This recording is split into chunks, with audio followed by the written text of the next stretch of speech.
Kain tayo mga katropa.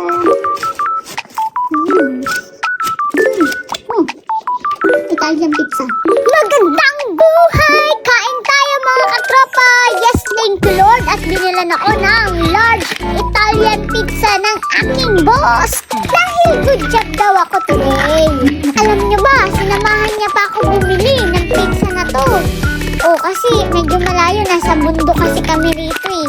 Malayo yung restaurant kaya pinag-drive niya pa ako para makabili kami ng Italian large pizza. Eh, favorite ko kasi yung mga pizza ng Italian. Ang sarap kasi ng recipe ng dough nila at saka yung mga ingredient nila kahit simple lang. Ang lasa. Basta gawang Italian pizza, napakalasa. Ang sarap. Overtime ko this time.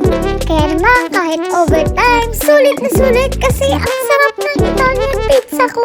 Wala nga pala yung nanay at tatay ni Pilambo at Pilamgirl. Nasa big event sila. Meron silang big event dito sa bundok. Hindi po ako nang iinggit. Isusubo at ikakain ko na lang kayo mga katrapahan. Happy Pizza Day! Ay, happy weekend! Pagpala